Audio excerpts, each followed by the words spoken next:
देखो हम लोग अभी बॉडे प्लॉट ड्रॉ करने देखो हम लोग अभी बॉडे प्लॉट ड्रॉ करना सीखेंगे कि बॉडे प्लॉट कैसे ड्रॉ करते हैं। ठीक है। तो उसके लिए हम लोग के पास क्या है, ओपन लूप ट्रांसफर फंक्शन है। ठीक है, 0.5 S plus 2.5 S plus 10 S into S plus 25। तो उसका स्टैंडर्ड फॉर्म हम लोग को लिखना पड़ता है सबसे पहले। ठीक है, जिसमें कॉर्नर फ्रीक्वेंसी फॉर्म होता है, कॉर्नर फ्रीक्वेंसी फॉर्म। ठीक है। तो उसके लिए हम लोग क्या करते हैं, जो भी है, ठीक है, पहले 0.5 बाई एस तो लिखेंगे ही, तो एस बाई 2.5 लिख देंगे। ठीक है, प्लस 1 एस बाई 10 प्लस 1, और ये सब को बाहर निकाल लेंगे, मतलब इस फॉर्म में हम लोग को लिखना है, एस बाई 25। ठीक है। तो उसके बाद हम लोग को ये स्टैंडर्ड फॉर्म मिल गया, 0.5 S by 2.5 plus 1 S by 10 plus 1 S S by 25 plus 1। ये फॉर्म हम लोग को स्टैंडर्ड फॉर्म मिल गया। ठीक है। उसके बाद क्या करते हैं हम लोग, उसके बाद हम लोग, ठीक है, यहाँ पे शायद दिख रहा है कैमरा पे, आ, हाँ दिख रहा है, शायद नहीं, नहीं दिख रहा है। अच्छा ठीक है, इधर कर देंगे हम कॉपी। ठीक है। तो क्या है, देखो सबसे पहले हम लोग क्या करना पड़ता है, दो फ्रीक्वेंसी लेना पड़ता है, टू फ्रीक्वेंसी लेना पड़ता है। कैसा कैसा फ्रीक्वेंसी लेना पड़ता है, एक ओमेगा एल और एक ओमेगा एच। तो ओमेगा एल क्या होता है, ठीक है, जो कॉर्नर फ्रीक्वेंसी है। ठीक है, कॉर्नर फ्रीक्वेंसी हम लोग के पास क्या क्या है, ये वाला सब है, 2.5 10 और 25। ठीक है। तो ये सब में क्या होता है, ये सब कॉर्नर फ्रीक्वेंसी होता है। तो जितना भी कॉर्नर फ्रीक्वेंसी हम लोग क्या किए, एक टेबलेट फॉर्म में लिख दिए, 2.5 10 25, ये तीनों कॉर्नर फ्रीक्वेंसी जो ट्रांसफर फंक्शन में गिवन है। लेकिन इसके अलावा हम लोग को एक कॉर्नर फ्रीक्वेंसी लेना पड़ता है, ठीक है, जो कि ये 2.5 से कम हो। ठीक है, मतलब ये जो गिवन है उससे कम हो। तो यहाँ मान के चले 0.1 है। ठीक है, एक कॉर्नर फ्रीक्वेंसी यहाँ लिखना नहीं चाहिए, लेकिन यहाँ हम लिख रहे हैं। ठीक है, तो कॉर्नर फ्रीक्वेंसी 0.1 मान के हम चल रहे हैं। ठीक है, और एक फ्रीक्वेंसी लेना पड़ेगा जो हाई रहे इससे, ये वैल्यू से। तो अभी हम मान के चले इसके लिए 50 है, 50 रेडियन पर सेकेंड। तो हम क्या किए, कॉर्नर फ्रीक्वेंसी के सारा हम लिस्ट लिख दिए। ठीक है, अब उसके अकॉर्डिंग एक एक टर्म है। ठीक है, और यहाँ पे स्लोप है और यहाँ चेंज इन स्लोप है। ठीक है, तो सबसे पहले समझेंगे, ठीक है, कि हम लोग टर्म कैसे लिए। ठीक है, तो जब बॉडे प्लॉट ड्रॉ करना सीखो तो उसके लिए सबसे पहले थ्योरी में एक एक टर्मिनोलॉजीज का, ये सब जो टर्म है, ये सब टर्म का एक क्या है, ग्राफ बनता है। ठीक है, कि जैसे ए बाय एस का ग्राफ जो है तुम्हारा, ये ऐसे बनेगा। ठीक है, मतलब सिंपल सा बात है, ऐसे बनेगा। ठीक है, फिर तुम्हारा इस टाइप से, मतलब बहुत सारा टर्मिनोलॉजीज का ग्राफ बना हुआ है। ठीक है, मतलब टाइप 1 सिस्टम का ग्राफ कैसे बनेगा, बॉडे प्लॉट का टाइप 2 का कैसे बनेगा, टाइप 3 कैसे बनेगा, इस टाइप से बना हुआ।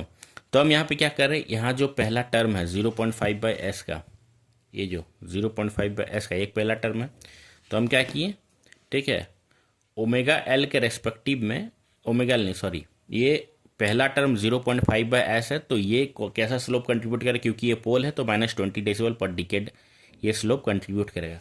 याद रखना, जितना भी पोल्स होता है, ठीक है, सब -20 डेसिबल पर डिकेड स्लोप ही कंट्रीब्यूट करता है। पोल्स रहेगा तो -20 डेसिबल पर डिकेड स्लोप जो है वो कंट्रीब्यूट करेगा, और जीरोज रहा तो +20 डेसिबल पर डिकेड स्लोप कंट्रीब्यूट करेगा। तो यहाँ पे क्या क्या टर्म है, सबसे पहला करस्पॉन्डिंग जो हम लोग के पास टर्म है 0.5 बाई एस। ठीक है, इसको हम लिख दिए। उसके बाद ये कॉर्नर फ्रीक्वेंसी के रेस्पेक्ट में ये वाला आपका पोल आ गया, ये वाला जीरो है सॉरी। तो इस कॉर्नर फ्रीक्वेंसी रेस्पेक्ट में जो टर्म है उसको लिख दिए, इस कॉर्नर फ्रीक्वेंसी रेस्पेक्ट में जो टर्म है उसको लिखे, और ये कॉर्नर फ्रीक्वेंसी के टर्म में जो टर्म है उसको लिखे। अब देखो ये तो एक जीरो है, तो उसको -20 डेसिबल पर डिकेड लिख दिए। ये पोल है तो -20 डेसिबल, जीरो है तो +20, और यहाँ पे जीरो है तो +20, और ये पोल है तो -20 डेसिबल पर डिकेड ये स्लोप कंट्रीब्यूट करेगा। अब चेंज इन स्लोप में क्या करेंगे, सिंपली ये दोनों को ऐड, ये सिंपली ऐड करना है, इसमें फाइनल माइनस इनिशियल कुछ भी इस तरह का नहीं करना है। ठीक है, तो इसमें करना क्या, -20 डेसिबल पर डिकेड जो है इसको यहाँ लिख दो सीधे, और ये वाला टर्म को यहाँ सीधे इसके साथ जो भी है सिंपल लिख दो, माना मतलब -20 डेसिबल पर डिकेड, फिर ये है माइनस वाइनस कुछ नहीं, सीधा प्लस, तो कितना हो गया, जीरो। तो यहाँ जीरो हो गया, 0 डेसिबल पर डिकेड। चेंज इन स्लोप होगा 0 डेसिबल। ठीक है, अब इस पे आओ, इस पे क्या करना है।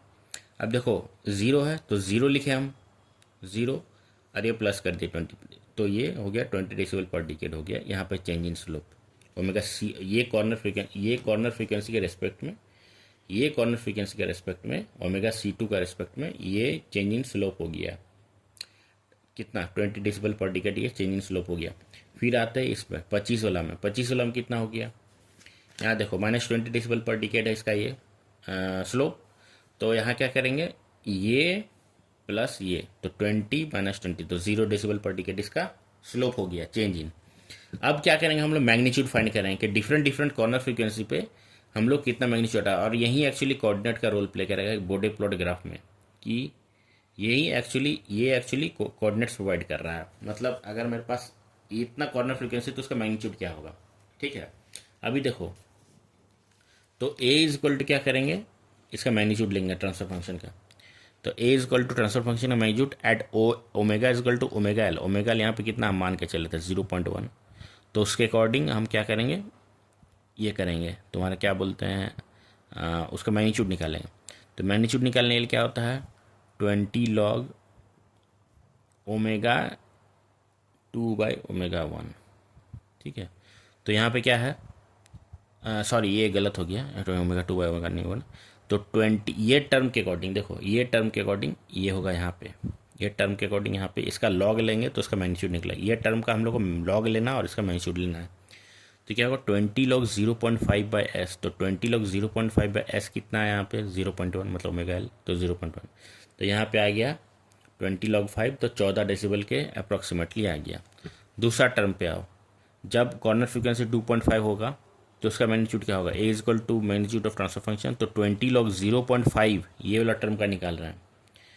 फिर तो 0.5/2.5, ठीक है, ये क्योंकि ओमेगा C1 पे निकाल रहे हैं तो ये 2.5, तो -13.93, तो -14 डेसिबल। ठीक है, फिर यहाँ पे आओ, मतलब क्या हो रहा है, ये इस कॉरेस्पॉन्ड, मतलब एक ग्राफ तो बन रहा है ना, एक स्लोप बन रहा है। तो स्लोप के अकॉर्डिंग जैसे ही कॉर्नर फ्रीक्वेंसी आएगा तो कॉर्नर फ्रीक्वेंसी में क्या होता है, ये ऊपर या तो नीचे जाता है स्लोप। अब इस पॉइंट को हमको अगर इसका ये निकालना है, इसका y निकालना है, मतलब x तो हमको पता है, कॉर्नर फ्रीक्वेंसी x तो है, x तो कॉर्नर फ्रीक्वेंसी है 2.5 है, लेकिन इसके कॉरस्पॉन्डिंग y क्या होगा, तो y के लिए हम लोग को इसी पे जाना होगा, ये तुम्हारा इसी पे जाना होगा y निकालने के लिए, मतलब मैग्नीट्यूड। तो यहाँ पे वही कर रहे हैं हम। ठीक है, तो 20 लॉग 0.5/s, तो s यहाँ पे कितना 2.5, तो इसको सॉल्व किए तो -14 डेसिबल। मतलब ग्राफ जहाँ पे कॉर्नर फ्रीक्वेंसी आएगा ये 2.5, तो वहाँ पे इसका मैग्नीट्यूड वो पहला टर्म से निकलेगा और यहाँ पे -14 डेसिबल आ गया। ठीक है, अब फिर आओ इस पे, A is equal to magnitude of J omega, और ओमेगा C2 पे निकालना। ओमेगा C2 क्या है, 10 है। ठीक है, तो 10 पे इसका मैग्नीट्यूड क्या होगा, 10 रेडियन पर सेकंड पे ये ग्राफ का मैग्नीट्यूड क्या रहेगा। तो इस पे क्या करेंगे, change in slope from omega C1 to omega C2। ठीक है, अब बताओ ओमेगा C1 से ओमेगा C2 में स्लोप कितना चेंज हुआ। तो ओमेगा C1 से ओमेगा C2 में स्लोप कितना चेंज हुआ, 0। इसको लिखेंगे तो यहाँ पे 0 हो गया इंटू लॉग ओमेगा C2/ओमेगा C1। तो ओमेगा C2 कितना 10/2.5 हो गया, प्लस ये पुराना वाला मैग्नीट्यूड ओमेगा C2 का मैग्नीट्यूड यहाँ पे जोड़ो इसको, तब जाकर y निकलेगा। तो -14, मतलब ये वाला को यहाँ लिखना, मतलब इसको जोड़ना है, प्लस ओमेगा C2/ओमेगा C1 प्लस ये वाला ओमेगा C1 से ओमेगा C2 कितना इसका मैग्नीट्यूड हुआ, तो इसको लिखना है, ये वाला स्लोप हो गया। तो 0 इंटू ये वाला ये प्लस और ये वाला -14, तो ये हो गया। ठीक है, अब फिर दूसरा वाला में, ये तो हो गया मेरा पहला कोऑर्डिनेट क्या रहा है, पहला कोऑर्डिनेट रह गया मेरा पहला कोऑर्डिनेट हुआ 0.1, -14। दूसरा कोऑर्डिनेट क्या रहा है यहाँ पे मेरा 2.5, -14 डेसिबल, और ये 2.5 रेडियन पर सेकंड है एक्चुअली। फिर तीसरा में आओ, कितना हो गया, तीसरा में कितना हो गया, ये 10 रेडियन पर सेकंड, फिर -14 डेसिबल। मतलब स्लोप यहाँ पे 0 है, यहाँ भी 14 डेसिबल, यहाँ देखो 10 रेडियन पर सेकंड और ये -14 डेसिबल। तो यहाँ 2.5 रेडियन/सेकंड माइनस 14 डेसिबल, मतलब ये दोनों वाई सेम है, खाली एक्स चेंज हो रहा है, मतलब क्या स्लोप 0 है। अब आओ 4 नंबर पे। 4 नंबर पे देखो क्या है, ये इसका फ्रीक्वेंसी, ये इसका ट्रांसफर फंक्शन है और ये इसका फ्रीक्वेंसी है। 25 रेडियन/सेकंड पे हम लोग को निकालना है। तो 25 रेडियन/सेकंड पे देखो चेंज इन स्लोप कितना है, यहाँ पे कितना है 20 है, यहाँ निकाला ना 20, ये 20, यहाँ पे ये, यहाँ से ये 20 लेंगे, ठीक है। ओमेगा C3 से ओमेगा C2 के बीच में कितना चेंज हुआ, तो 20, तो 20 लिख दिया, 20 डेसिबल पर decade into omega C3 by omega C2, तो ओमेगा C3 कितना 25 by omega C2, omega C2 कितना 10 प्लस ऑफ पुराना वाला मैग्नीट्यूड -14, तो कितना आ गया -6 डेसिबल। उसी तरह 50 रेडियन/सेकंड पे निकालो, कैसे निकालोगे, तो पुराना वाला स्लोप यहाँ से निकालो, यहाँ पे कितना स्लोप है 20 डेसिबल तो यूज़ हो गया, ये 0 होगा, तो 0 वाला लो, तो 0 यहाँ पे आ गया इंटू लॉग 50/25, 50 ये पुराना फ्रीक्वेंसी है, ये नया फ्रीक्वेंसी ओमेगा C3, ये ओमेगा C4 मतलब ओमेगा H बाय ये पुराना कितना है 25 मतलब ओमेगा C3, और जोड़ दो पुराना वाला मैग्नीट्यूड -6 डेसिबल, तो मैं जोड़ दिया तो -6 डेसिबल ही आ गया। अब कोऑर्डिनेट मेरे पास क्या क्या है देख लो,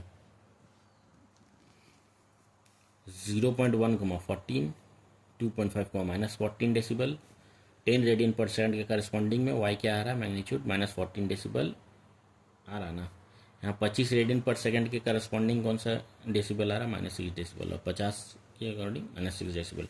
अच्छा ग्राफ खींच दो, सीधा यहाँ कोऑर्डिनेट बैठाओ, 0.1 के अकॉर्डिंग क्या है 14, तो 14 लिख दो, 2.5 के अकॉर्डिंग कितना कोऑर्डिनेट है -14, 10 के अकॉर्डिंग -14, 25 के अकॉर्डिंग -6, 50 के अकॉर्डिंग -6, तो यहाँ से -20, यहाँ से 0 डेसिबल, यहाँ से सॉरी यहाँ पे कितना है ओमेगा C से ओमेगा C1 कितना गया है,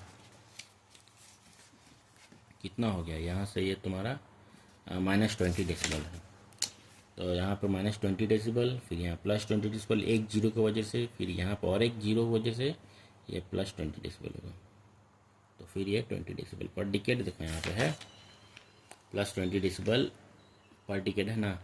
तो क्या हुआ यहाँ पे आया -20 डेसिबल, ये वाला इनिशियल था, फिर दूसरा वाला क्या है 0 डेसिबल, तो यहाँ पे 0 डेसिबल आया, फिर जाके चेंज इन स्लोप कितना +20, तो यहाँ +20 आया, ठीक है। फिर देखो फिर आ जाएगा तुम्हारा 0, तो 20 डेसिबल पर डिकेड आया प्लस, फिर यहाँ पे कितना 0, तो 0 डेसिबल पर डिकेड, ठीक है। तो ऐसे करके हम लोग ग्राफ ड्रॉ करते हैं, ठीक है। लेकिन अब याद रखना यहाँ पे 1 है, तो 1 में क्या होगा, इसका हमको पता नहीं क्या शायद क्या होता है, लेकिन हम फिर भी तुमको अंदाज़ा देने की कोशिश कर रहे हैं। यहाँ पे क्या होता है, यहाँ पे होगा ए ऑफ मैग्नीट्यूड, ठीक है, क्या होगा 20 log 0.5 डिवाइडेड बाय S, तो यहाँ पे कितना होगा 20 log 0.5/1, यहाँ पे हम निकाल रहे 1 पे, तो कितना आ गया 20 log 0.5 कितना हो गया, इसका मैग्नीट्यूड निकाला कितना हो जाएगा, रुक जाओ, मेरे पास मोबाइल भी नहीं, मोबाइल में ही रिकॉर्ड हो रहा है।